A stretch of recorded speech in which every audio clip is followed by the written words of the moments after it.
হোডোফাইল ঋষভ চ্যানেলে আপনাদের স্বাগত। আবারও এসে গেছি একটা নতুন ভিডিও নিয়ে। আজ আমরা চলেছি ব্যাঙ্গালোর থেকে সবচেয়ে কাছে অবস্থিত একটা ঝর্ণা দেখতে, যার নাম শিবসমুদ্র ওয়াটারফলস।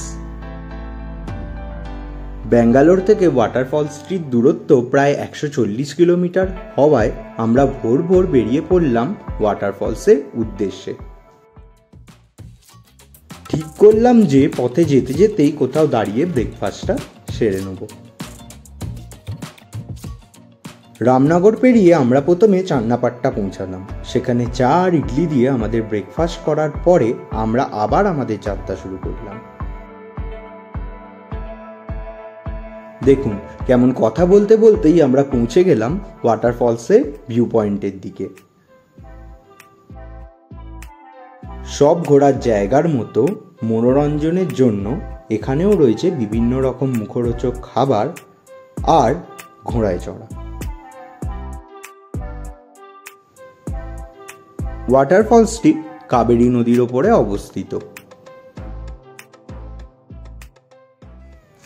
শিবসমুদ্র ওয়াটারফলে দুটো অংশ রয়েছে, কারণ কাবেরী নদী শিবসমুদ্র দ্বীপে বিভক্ত হয়ে দুটো ওয়াটারফলসের জন্ম দিয়েছে।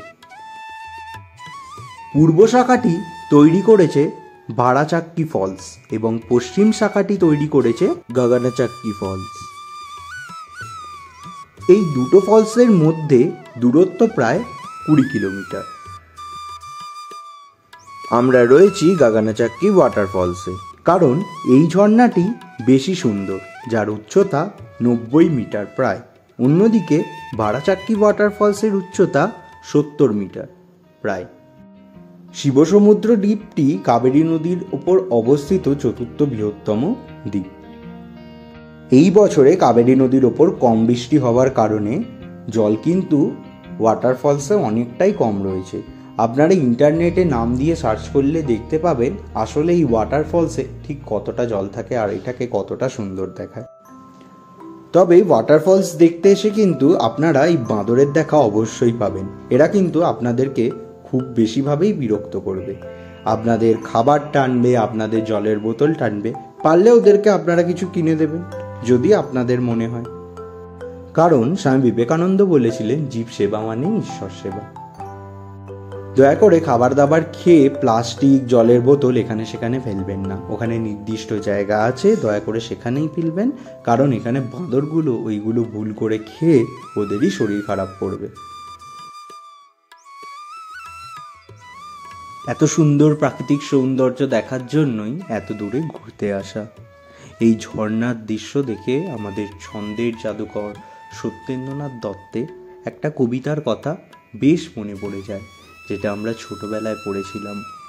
ঝর্ণা ঝর্ণা সুন্দরী ঝর্ণা, তরলিত চন্দ্রিকা চন্দন বর্ণা, চঞ্চল সিঞ্চিত গৌরী স্বর্ণে, গিরিমল্লিকা দোলে কুন্তল কর্ণে, তনুবরী যৌবন তাপসী অপর্ণা। ঝর্ণা পাষাণের স্নেহ দ্বারা তুষারের বিন্দু, ডাকে তোরে চিতলোল উত্রল সিন্ধু, মেঘানে জুই ফুলি বৃষ্টিও অঙ্গে, চুমাচুমকির হারে চাঁদ ঘিরে রঙ্গে, ধুলাবাড়া দেয় ধরা তোর লাগি ধর্ণা। ঝর্ণা এসো তিসাদ দেশে, এসো কল হাস্যে, গিরিদরি বিহিরিণী হরিনীল্লাস্যে, ধূসরের উৎসরের করো তুমি অন্ত, শ্যামলীয় পরশে করো গো সীমন্ত, ভরা ঘট এসো নিয়ে ভরসায় ভর্ণা। ঝর্ণা শৈলের পৈঠেও এসো তনুগাত্রী, পাহাড়ের বুক চেরা এসো প্রেমদাত্রী, পান্নার অঞ্জলি দিতে দিতে আয় গো, হরিচরণ চুত্তা গঙ্গার প্রায় গো, স্বর্গের সুদানো মর্তে সুপর্ণা। ঝর্ণা মঞ্জুলো হাসির বেলোয়ারি আওয়াজে হলো চঞ্চলা, তোর পথ হলো ছাওয়াজে, মতিয়া মতির মুড়ি মুড়ছেও অলোকে, মেঘলায় মুড়ি মুড়ি রামধনু জলকে, তুমি স্বপ্নের সখী বিদ্যুৎ পর্ণা। ঝর্ণা গগনাচাক্কি ওয়াটারফলসে অসংখ্য জলস্রোতের কারণে অনেকেই বাঁ দিকেরটাকে ভাড়াচাক্কি এবং ডান দিকেরটাতে গানাচাক্কি বলে ভুল করে, কিন্তু আমি আগেই বলেছি এই দুটো ওয়াটারফলসের মধ্যে দূরত্ব বেশ অনেকটা। ওয়াটারফলস দেখার পরে আমরা চললাম জলবিদ্যুৎ কেন্দ্র দেখতে। এই ওয়াটারফলসকে কাজে লাগিয়েই এখানে গড়ে উঠেছে কাবেরী হাইড্রো এনার্জি লিমিটেড। এর আশেপাশটা আমি আপনাদের ঘুরে দেখাবো।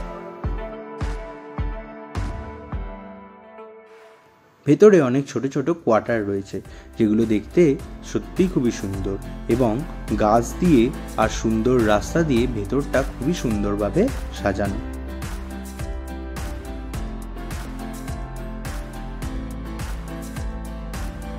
তবে বলে রাখা ভালো, 1902 সালে এশিয়ার প্রথম জলবিদ্যুৎ প্রকল্প এখানেই তৈরি করা হয়েছিল, যার নেতৃত্ব দিয়েছিলেন স্যার শেষাদ্রি আইয়ার এবং পরিকল্পনা করেছিলেন স্যার এম বিশ্বেশ্বরায়া।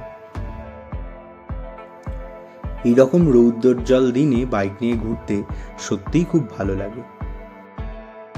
বাইক নিয়ে করা এটাই কিন্তু আমার প্রথম ট্রিপ। মনে সাহস নিয়ে 140 কিলোমিটার বাইক চালিয়ে যাওয়া, আবার 140 কিলোমিটার পথ ফেরা, সত্যি এই অনুভূতি আমি কখনোই ভুলবো না। দেখতে দেখতে দুপুর গড়িয়ে বিকাল হয়ে গেল, আর আমরা চললাম বাড়ির দিকে। আমাদের লাঞ্চ কিন্তু সেদিনকে করা হয়নি। বাড়ি ফিরতে ফিরতেই একটা জায়গায় দাঁড়িয়ে আমরা আমাদের সেদিনের লাঞ্চ সেরে নিলাম। তবে Karnataka state tourism development corporation দ্বারা পরিচালিত একটা ছোট্ট রেস্টুরেন্ট ওয়াটারফলসের কাছেই রয়েছে।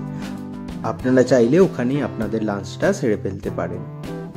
সারাদিন প্রকৃতির কোলে কাটিয়ে দিনটা যে কোথা দিয়ে কেটে গেল সত্যিই বুঝতে পারলাম না। আশা করি ভিডিওটা আপনার ভালো লেগেছে। ভিডিওটি সম্পূর্ণ দেখার জন্য আপনাকে অনেক অনেক ধন্যবাদ। ভিডিওটি ভালো লাগলে অবশ্যই একটা লাইক দেবেন, আর কমেন্ট বক্সে আপনার মন্তব্য অবশ্যই জানাবেন। পারলে ভিডিওটি আপনার বন্ধুদের সাথে শেয়ার করবেন। এই রকম ঘুরতে যাওয়ার আরও অনেক ভিডিও দেখতে আমার চ্যানেলটিকে সাবস্ক্রাইব করে রাখুন। আজকের ভিডিও এখান পর্যন্তই। আপনারা ভালো থাকুন, সুস্থ থাকুন, আর ঘুরে বেরিয়ে মনকে সবসময় স্বতঃস্ফূর্ত রাখুন।